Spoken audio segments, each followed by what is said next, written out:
नमस्कार, मैं श्रुति सिंह। स्वागत है आप सभी का इनसाइड झारखंड न्यूज के इस बुलेटिन में। चलिए जानते हैं आज की खबरों के बारे में, और खबरों की शुरुआत करते हैं जमशेदपुर से। जमशेदपुर साक्षी थाना क्षेत्र के कासेडी में एक ट्रांसपोर्ट कंपनी में बिजली के पैनल बोर्ड में आग लग गई। आग लगने की जानकारी मिलने के बाद टाटा स्टील के अग्निशमन विभाग की दमकल मौके पर पहुंची। कार्बन डाइऑक्साइड गैस का प्रयोग कर आग पर काबू पाया गया। बताते हैं कि ट्रांसपोर्ट कंपनी में सुबह जब कर्मचारी पहुंचे तो देखा पैनल बोर्ड में आग लगी हुई है, इससे धुआं उठ रहा है। इसके बाद अफरा तफरी मच गई। कंपनी के सभी कर्मचारी बाहर निकल गए। गौरतलब है कि गर्मी की शुरुआत होते ही आग लगने की घटनाएं बढ़ जाती हैं।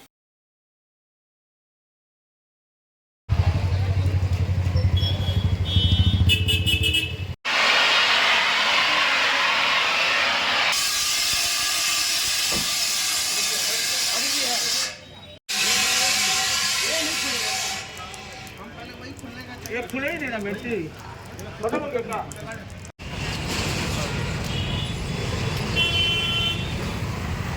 आपको मैं संजय द्वारा फायर स्टेशन में हम लोग को सूचना मिला कि कासीडी न्यू कासीडी चौक में कामड़ा जो ऑफिस है उसके पैनल बोर्ड के पास एक शॉर्ट सर्किट से आग लगा हुआ था। तुरंत हम लोग घटनास्थल पर पहुंचे और टाटा स्टील के भी फायर ब्रिगेड आई हुई थी, जिसके द्वारा 3 CO2 फायर एक्सटिंग्विशर उसको ऑपरेट करके उसको कंट्रोल कर दिया गया है। आग पूरी तरह से बुझ चुका है। और इधर झारखंड प्रदेश अध्यक्ष बाबूलाल मरांडी ने झारखंड में लोकसभा चुनाव के 14 सीटों पर एनडीए गठबंधन की जीत की बात कही है। वहीं झारखंड मुक्ति मोर्चा के संवाददाता सम्मेलन के माध्यम से एनडीए की ओर से राज्यसभा प्रत्याशी प्रदीप वर्मा की बारी होने पर पलटवार करते हुए कहा है कि प्रदीप वर्मा के पूर्वजों की भूमि झारखंड के लातेहार में है। यहां से माइग्रेट होने के बाद फिर से घूमते फिरते वे वापस लौटे। साथ ही पार्टी के विभिन्न पदों पर अपना दायित्व का निर्वहन किया है। और रही शिक्षा की बात, तो जमीनी हकीकत पर इसे देखा जा सकता है। झारखंड मुक्ति मोर्चा के पास बोलने के लिए कुछ नहीं है तो वो कुछ ना कुछ बोल देते हैं। क्योंकि Bharatiya Janata party cadre based political party है, और जब केडर बेस्ड पॉलिटिकल पार्टी होती है तो स्वाभाविक रूप से केडर को हम महत्व देते हैं। कोशिश हमेशा पार्टी की रहती है केडर को, जो वर्षों से काम करते रहता है विचारधारा को लेकर के, तो जब कुछ समय आवे, अवसर मिले, तो उनको निश्चित रूप से उचित जगह तक पहुंचानी चाहिए। और केंद्रीय नेतृत्व ने या चुनाव समिति ने जो निर्णय लिया है अच्छा है, बहुत ही अच्छा निर्णय है। और अगर पिछले दिनों भी देखेंगे तो लगातार उन्हीं लोगों को राज्यसभा भेजते रही हैं कि जो लोग संगठन में वर्षों से जुड़ करके जो काम करते रहे। झारखंड की 2 राज्यसभा सीटों के लिए होने वाले द्विवार्षिक चुनाव में मुंबई के एक बिजनेसमैन हरिहर महापात्र ने राज्यसभा चुनाव के लिए नामांकन पत्र खरीदा है। वहीं बिजनेसमैन हरिहर महापात्र की तीसरी उम्मीदवारी पर राजनीतिक बयानबाजी भी आनी शुरू हो गई है। ऐसे Indian national democratic inclusive alliance के उम्मीदवार के रूप में डॉक्टर सरफराज अहमद ने नामांकन पत्र खरीदा है। वहीं भारतीय जनता पार्टी गठबंधन की ओर से राज्यसभा के लिए डॉक्टर प्रदीप वर्मा की उम्मीदवारी की घोषणा की गई है। झारखंड राज्यसभा चुनाव में मुंबई के बिजनेसमैन हरिहर महापात्र की तीसरी उम्मीदवारी पर राजनीतिक बयानबाजी भी आनी शुरू हो गई है। इस विषय पर झारखंड के सत्ताधारी पार्टी झारखंड मुक्ति मोर्चा के प्रवक्ता सुप्रियो भट्टाचार्य ने कहा है कि हरिहर के हाथ खेल हो गया है। वो हरि भी है और पात्र भी है। अब हरिहर है, हरि को हरने आए हैं। महापात्रा भी है, बहुत बड़ा पात्र भी है, इसलिए महापात्रा के बारे में हर हर महादेव। कहाँ हमसे अभी तक बात हुआ? मुझे तो मेरे पास जो सूचना है कि आप ही के समाज के एक व्यक्ति जिनके पास में 28 पूर्व विधायकों का खुला समर्थन है, उनके द्वारा उनको यहाँ बुलाया गया है कि पूर्व विधायकों के तरफ से एक प्रतिनिधि हरिहर महापात्रा नामांकन पत्र दायर करेंगे। ये सूचना मेरे पास। वहीं एक और प्रत्याशी हरिहर महापात्र के द्वारा टिकट खरीदे जाने के विषय में भारतीय जनता पार्टी का कहना है कि ये सत्ता पक्ष की एक चाल है और कहीं ना कहीं राजनीति की सुचिता को चोट जा रही है। उन्होंने कहा कि सत्ताधारी दल को सद्बुद्धि प्राप्त हो और सर्वसम्मति से दोनों प्रत्याशी राज्यसभा जाएं। कहीं ना कहीं सत्ताधारी दल का ये चाल है, राजनीति को प्रदूषित करने का फिर से एक बार षड्यंत्र रचा जा रहा है। और अगर ये षड्यंत्र रचने का काम करेंगे तो लोकतंत्र कलंकित होगी, लोकतंत्र अपवित्र होगा। यदि दो लोग चुनाव लड़ेंगे तो राजनीति की शुचिता भी आएगी और दोनों लोग चुनाव को लड़ने की स्थिति पैदा नहीं होगी और लोकतंत्र भी खूबसूरत बची रहेगी।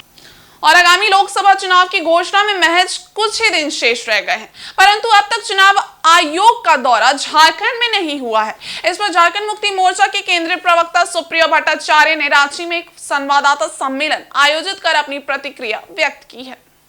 सुप्रिया भट्टाचार्य ने कहा है कि चुनाव घोषणा से पूर्व सभी राजनीतिक पार्टियों की राय ली जाती है, पर अब तक झारखंड में चुनाव आयोग का दौरा नहीं हो पाया है। उन्होंने चुनाव आयोग से आग्रह किया है कि आने वाले 2-4 दिनों के अंदर टीम झारखंड का दौरा करे और लोकसभा चुनाव के विषय पर उनकी राय ली जाए। वहीं राज्यसभा में भारतीय जनता पार्टी में से प्रदीप वर्मा की उम्मीदवारी की घोषणा के बाद झारखंड मुक्ति मोर्चा के प्रवक्ता का कहना है कि झारखंड में एजुकेशनल ट्रस्ट के माध्यम से इनका पदार्पण हुआ है। आप सब जानते ही हैं कि अब लोकसभा का चुनाव आगामी सप्ताह संभवतः उसकी औपचारिक घोषणा चुनाव आयोग द्वारा हो जाएगी।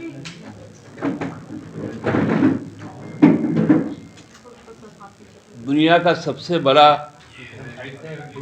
और जीवंत लोकतंत्र हमारे देश का है। इस जीवंत लोकतंत्र को जो आगे बढ़ाने का काम किया 1952 से, वो चुनाव आयोग रहा। चुनाव आयोग भारत की सबसे विश्वसनीय सर्वोच्च न्यायालय के समकक्ष कोई संवैधानिक संस्था है तो वो चुनाव आयोग है। हम सब पूरी निष्ठा के साथ उनके द्वारा जो बताए कायदे कानून है, आचरण विधि है, उससे संचालित होते हैं। और ये परंपरा भी रहा है कि चुनाव आयोग प्रत्येक नागरिक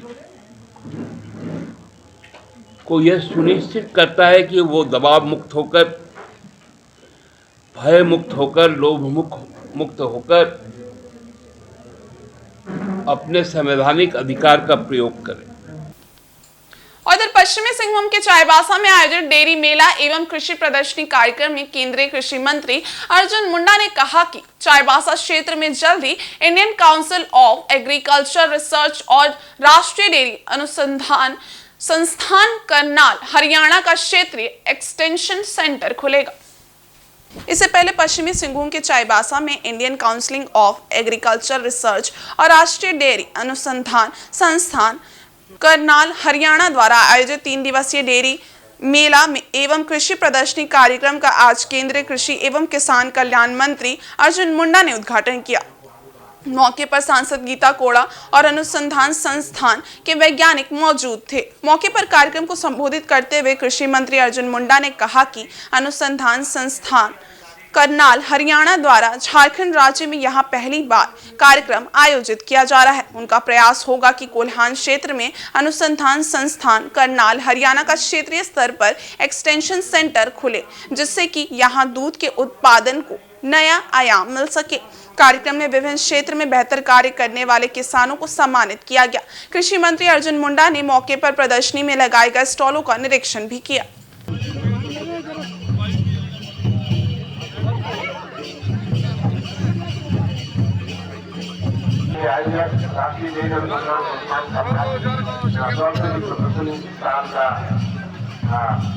अवलोकन कर रहे हैं उनके साथ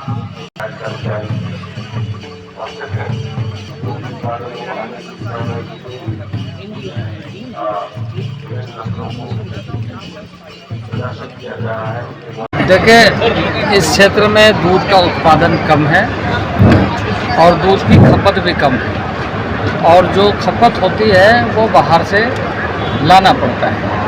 इसलिए यहाँ बहुत संभावना है, थोड़ी प्रशिक्षण और थोड़ा इनके मार्केटिंग लिंकेज, तो चिलिंग प्लांट और जगह जगह ग्रामीणों को एक रूट प्लान के साथ एक अगर हम मॉडल बना दें कि मिल्क कलेक्शन कैसे होगा, किस तरीके से प्रोडक्शन के बारे में ज़्यादा लोग ध्यान रखेंगे, जो चाहे गाय हो चाहे पशुधन जो भी हो उसका दूध, यानी जो बफेलो मैंने क्या बोलते हैं भैंस हो या गाय, तो दोनों के दूध के बारे में उसको थोड़ा सा जागरूक और जांच की समझ, यानी गुणवत्ता दूध का उत्पादन और उसका बाज़ार।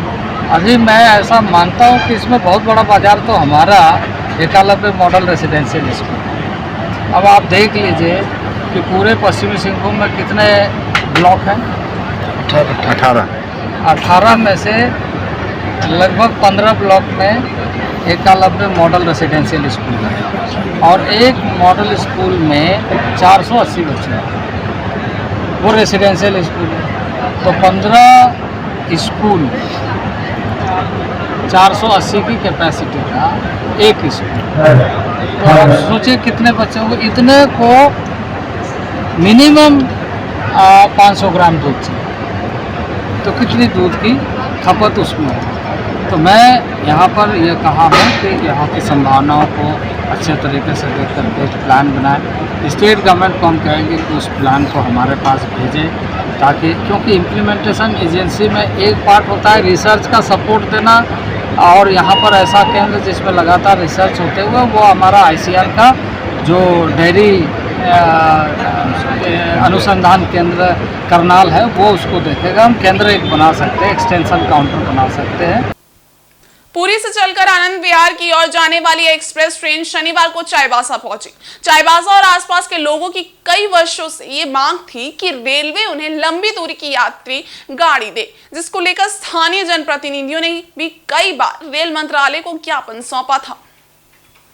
कई वर्षों की कठोर तपस्या के बाद रेल मंत्रालय ने आखिर एक यात्री ट्रेन सिंहभूम वासियों को दी है, जो कि पुरी से चलकर सीधे देश की राजधानी के आनंद विहार स्टेशन तक जाएगी। शनिवार को सिंहभूम के सांसद गीता कोड़ा के साथ चाईबासा चैम्बर ऑफ कॉमर्स और कई सामाजिक संगठनों के लोगों ने इस ट्रेन का स्वागत किया। वहीं पत्रकारों से बात करते हुए सिंहभूम के सांसद गीता कोड़ा ने कहा कि ये मांग काफी पुरानी थी, जिसे आज रेलवे ने स्वीकार कर लिया है और यहाँ के लोगों को तोहफे के रूप में एक एक्सप्रेस गाड़ी दी है। इसके लिए वो केंद्र की मोदी सरकार को धन्यवाद देती हैं और रेल मंत्रालय को धन्यवाद देती हैं कि उन्होंने यहाँ के लोगों की आवाज़ को सुना और उन्हें ये सौगात दी है। वहीं यात्रियों ने भी काफ़ी उत्साह के साथ आनंद विहार एक्सप्रेस का स्वागत किया और पहली बार चाईबासा रेलवे स्टेशन से बैठकर अपने गंतव्य की ओर अपनी यात्रा प्रारंभ की।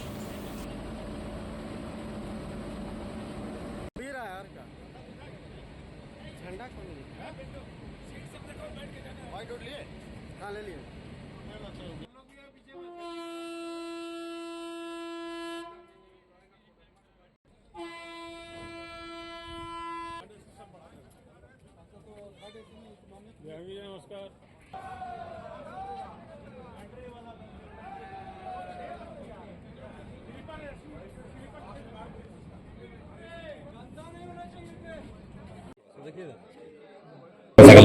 चाईबासा के लिए बहुत अच्छा तोहफा है और वो ट्रेन कितनी आराम करते हैं, इसको हम चाहते हैं और आगे बढ़े, क्योंकि इससे व्यापारियों का जो व्यापार है वो और बढ़ेगा। यहाँ से यात्री जो है सुगम तरीके से पहुँचवाएंगे। पहले हमें जमशेदपुर जाना होता था या रांची जाना होता ट्रेन पकड़ने के लिए, अब यहीं से डायरेक्ट दिल्ली का रास्ता बना है, तो इसके लिए हम आदरणीय मोदी जी को, रेल मंत्री जी को बहुत धन्यवाद करते हैं।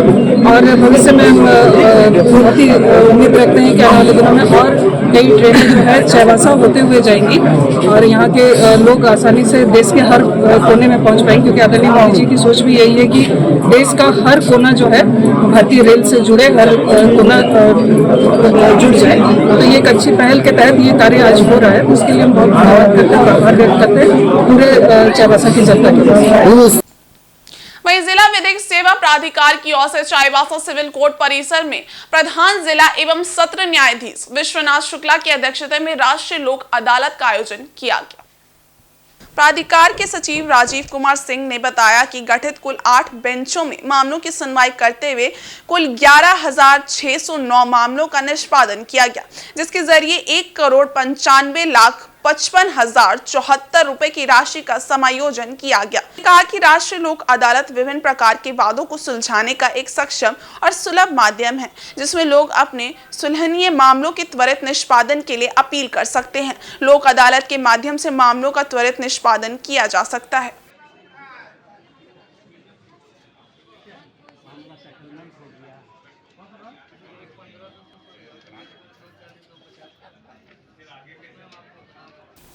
चांडली थाना के कपाली ओपी अंतर्गत शुक्रवार को रात में काड़ा धोरा तामुलिया से 3 साइबर ठगों को रंगे हाथ पुलिस ने जेवियर स्कूल के समीप एक मकान से गिरफ्तार किया है।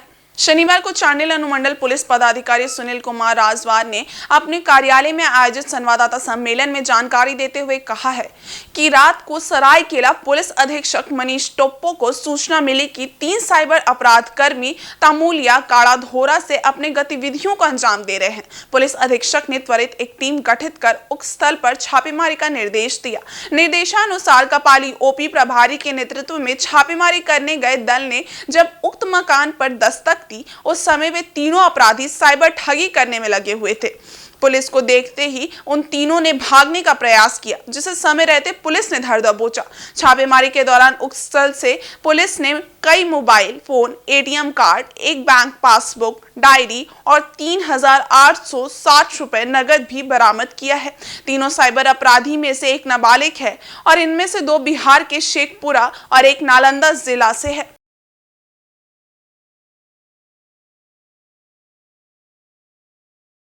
8/3/24 के रात्रि करीब 11 बजे पुलिस अधीक्षक महोदय सरायकेला पर गुप्त सूचना मिली कि कुछ साइबर अपराध कर्मी कपाली थाना क्षेत्र में लोगों को ठगने का काम कर रहे हैं। साइबर अपराध के जरिए वो अपना एक बाजार विकसित करना चाह रहे हैं। तो इस गुप्त सूचना के आधार पर अनुमंडल पुलिस पदाधिकारी के नेतृत्व में एक टीम का गठन किया गया, जिसमें कपाली थाना प्रभारी और वहाँ के और भी जो पदाधिकारी हैं उनके नेतृत्व में। तो जब इन लोग गुप्त सूचना मिला तो इन लोग प्रस्थान किए और ये तामुलिया बस्ती के जगह वहाँ पर देखें कि एक मकान में 3 साइबर अपराध कर्मी, जिसमें से ये जो जब्त मिला है आपका ये है, मोबाइल है और चार्जर है, एटीएम है, पासबुक है, कुछ डायरी है और कुछ नगद रुपये भी हैं।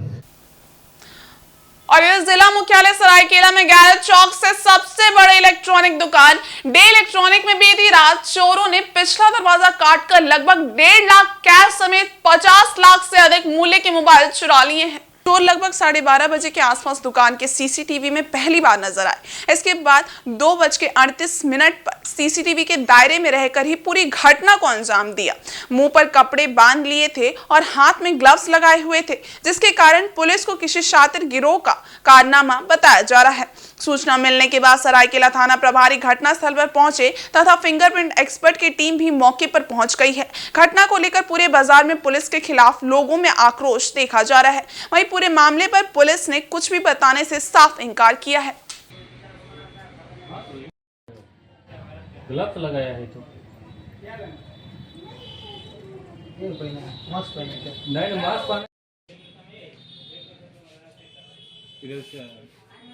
एक मिनट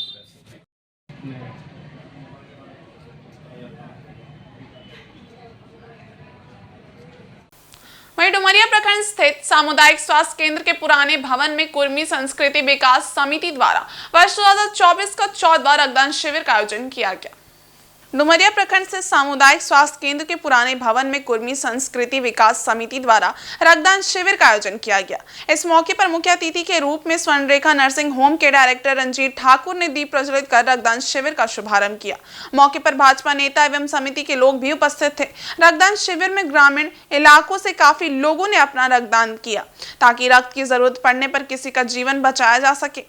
इस मौके पर रक्त देने वाले डोनेटरों को बुके देकर सम्मानित भी किया गया। शिविर में केंद्रीय अध्यक्ष सपन कुमार महतो, सोमा महतो आदि उपस्थित थे।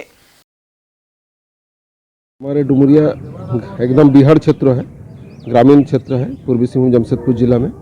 इस डुमरिया रक्तदान शिविर से पहले आपका चैनल के मार्फत से सभी को जोहार करते हैं और सभी को आपके चैनल के मार्फत से संदेश देना चाहते हैं कि आइए सभी रक्तदान में योगदान दीजिए और रक्तदान देकर किसी का जीवन रक्षा का भागीदारी बनी है। यही हम लोग का संदेश है और इसीलिए हम लोग ग्रामीण क्षेत्र में, विशेषकर शहरी क्षेत्र में तो रक्तदान हो ही रहा है, ग्रामीण क्षेत्र में ग्रामीण जनता को जगाने का काम कर रहे हैं। और इस साल का मुझे लगता है ये हम लोग का 14वां शिविर है, 2024 में 14वां शिविर है और पूरा झारखंड में इसको हम लोग फैला चुके हैं। अभी हम लोग पश्चिम बंगाल और उड़ीसा में भी रक्तदान शिविर करते आ रहे हैं। और इस बुलेटिन में बस इतना ही। ब्रेक के उस पार है कुछ और खास खबरें। तब तक के लिए देखते रहिए इनसाइड झारखंड न्यूज। धन्यवाद।